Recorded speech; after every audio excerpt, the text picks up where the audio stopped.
Good morning students. Electrostatics के chapter में आज हम लोग वैद्युत फ्लक्स के बारे में डिस्कस करेंगे। तो यह चैप्टर जो वैद्युत फ्लक्स तथा गॉस का प्रमेय है, तो सबसे पहले इसमें हम वैद्युत फ्लक्स पढ़ेंगे, फिर उसके बाद हम लोग गॉस के प्रमेय को डिस्कस करेंगे। तो आइए सबसे पहले हम इसमें शुरू करते हैं एरिया वेक्टर या क्षेत्रफल वेक्टर से। तो आप सभी लोग क्षेत्रफल से भली भांति परिचित हैं। तो क्षेत्रफल वेक्टर क्या है, एरिया वेक्टर, इसको जानते हैं। किसी पृष्ठ क्षेत्रफल के अभिलंबवत बाहर की ओर क्षेत्रफल परिमाण के बराबर लंबा वेक्टर क्षेत्रफल वेक्टर कहलाता है।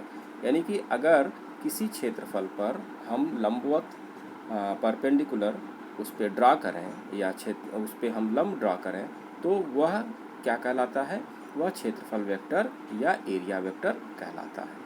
यहाँ पे देखिए, अगर एरिया इसका ए है तो एरिया वेक्टर को हम वेक्टर के फॉर्म में दिखाते हैं, जो कि ए के ऊपर इस तरह से वेक्टर के रूप में प्रदर्शित किया जाता है। यहाँ पे ए किसके बराबर है, यह ए इंटू यूनिट वेक्टर एन के बराबर है। यहाँ पे ए क्या है, क्षेत्रफल है, वेक्टर क्षेत्रफल है, और वेक्टर ए का परिमाण ए है, तथा एन क्या है, ए के अनुदिश एकांक वेक्टर है।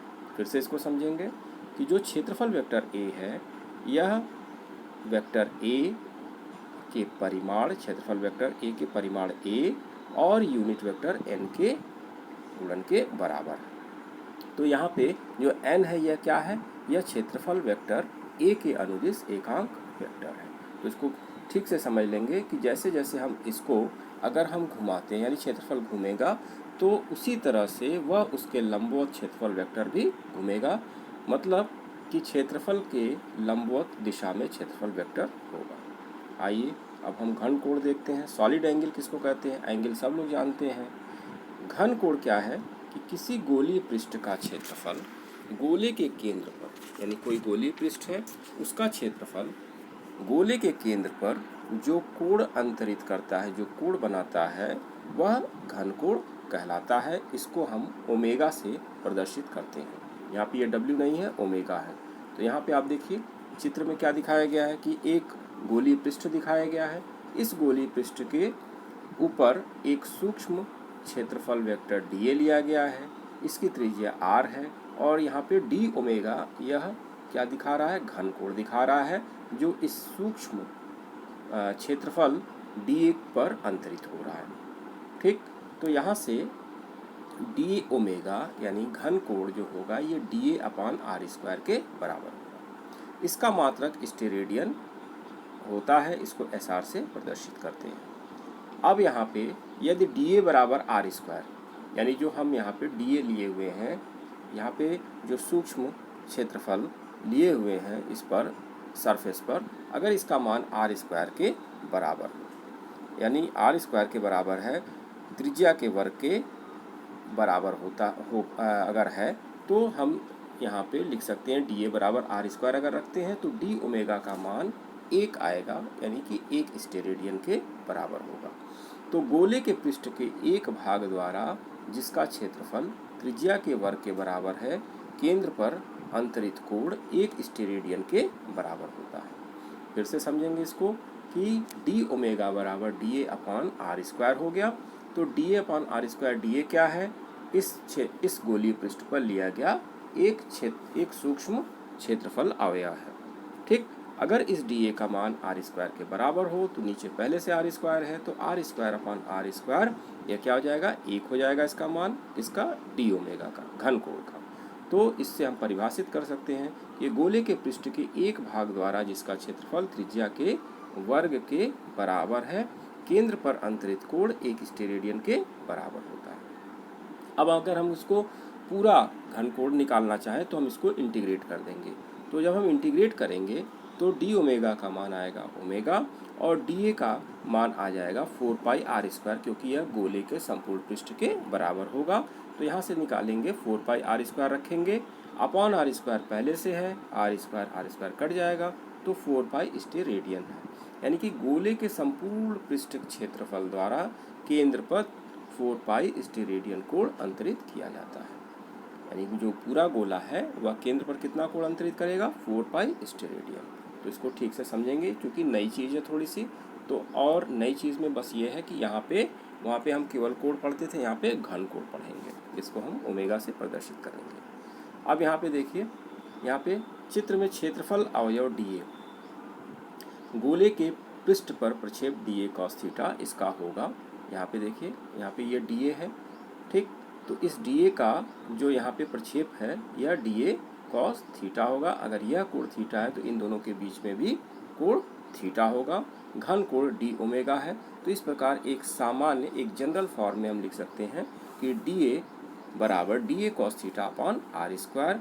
और चूँकि कॉस थीटा हम लेते हैं डॉट प्रोडक्ट में, तो इसको हम लिख सकते हैं डीए डॉट एन। यहाँ पे एन क्या है, यूनिट वेक्टर है, यहाँ पे आप देख सकते हैं। यानी डीए और एन के बीच में क्या है, कोण थीटा है। तो हम इसको लिख सकते हैं डीए और मॉड एन कॉस थीटा। और सबको आप लोगों को पता है कि अगर कोई यूनिट वेक्टर है तो उसका मैग्नीट्यूड 1 होता है, तो इसका मापांक जो आएगा डीए कॉस थीटा आएगा। तो इस तरह से हम इसको वेक्टर फॉर्म में दिखा सकते हैं कि डी ओमेगा बराबर DA dot N upon R square. यहाँ पे एन क्या है, ओ को क्षेत्रफल अवयव से मिलाने वाली रेखा के अनुदिश एकांक वेक्टर है। एन क्या है, ओ को क्षेत्रफल अवयव से, देखिए यहाँ पे क्षेत्रफल अवयव से मिलाने वाली रेखा के अनुदिश एकांक वेक्टर है, ठीक। तो यह इस तरह से इसका व्यापक रूप है, जिससे हम और भी कैलकुलेशन आगे करेंगे। गॉस के थ्योरम में इसका प्रयोग होगा। अब आइए वैद्युत फ्लक्स समझते हैं। तो वैद्युत फ्लक्स क्या है, या जो हम लोग इसके पहले क्लास 10th में आप लोग पढ़े होंगे चुंबकीय फ्लक्स, तो वह हम लोग आगे पढ़ेंगे। पहले यहाँ पे समझते हैं वैद्युत फ्लक्स।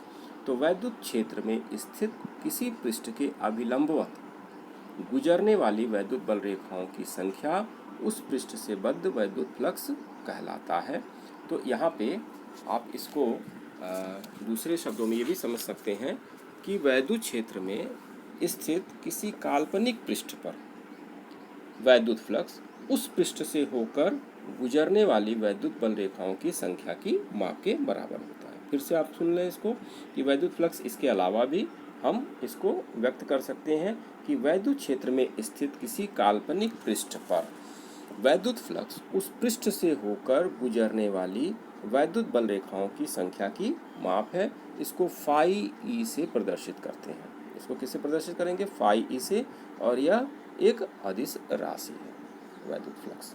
अब यहाँ पे इसको हम यहाँ पे देखिए कि एक असमान वैद्युत क्षेत्र दिया हुआ है, वैद्युत बल रेखाओं द्वारा निरूपित किया जाता है।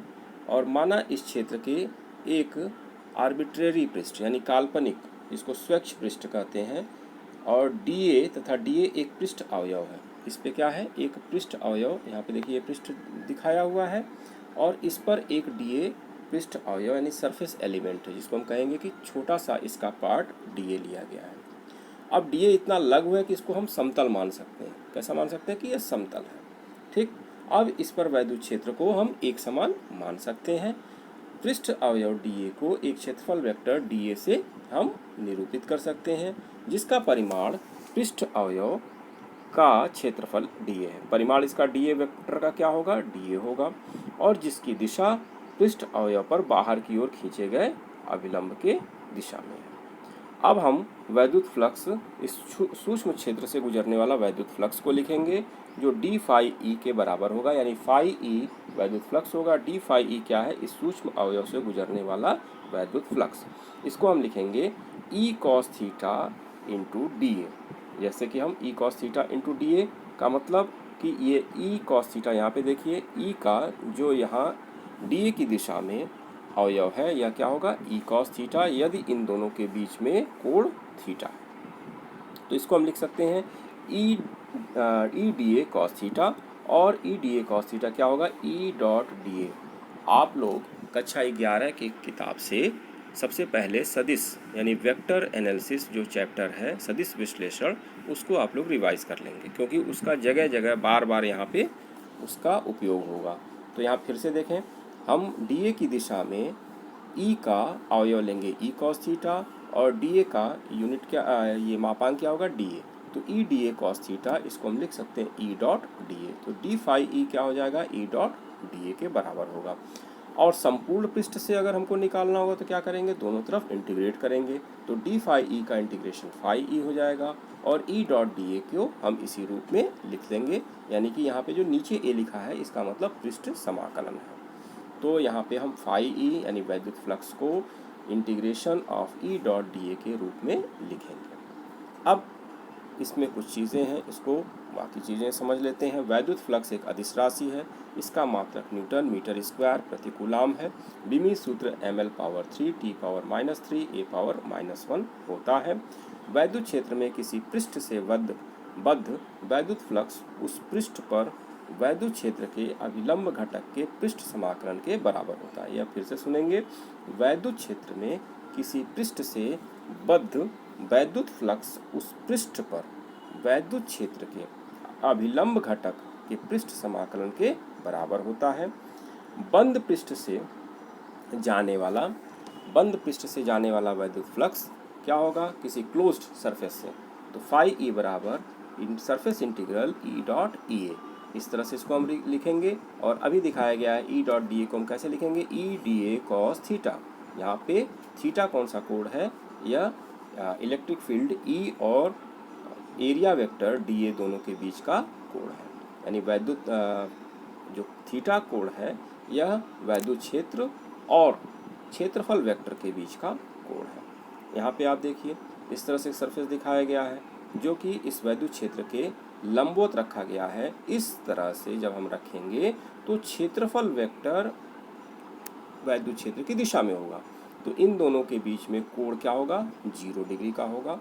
तो यहाँ पे सबसे ज़्यादा फ्लक्स किस क्षेत्रफल से गुजरेगा, तो इसमें हम फाई ई बराबर ई डॉट डी ए लिखेंगे।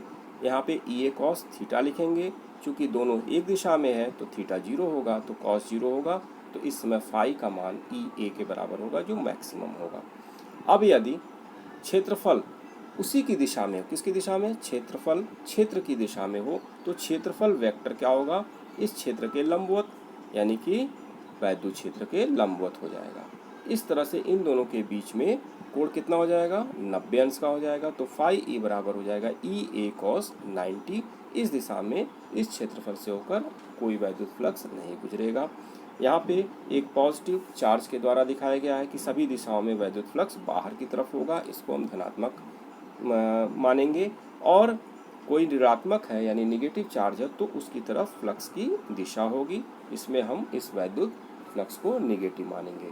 तो आज हम लोग घन कोण और वैद्युत फ्लक्स को तैयार करेंगे, इसको समझेंगे ठीक से। नेक्स्ट टर्न पर हम लोग गॉस का प्रमेय और उससे उसके एप्लीकेशंस को पढ़ेंगे।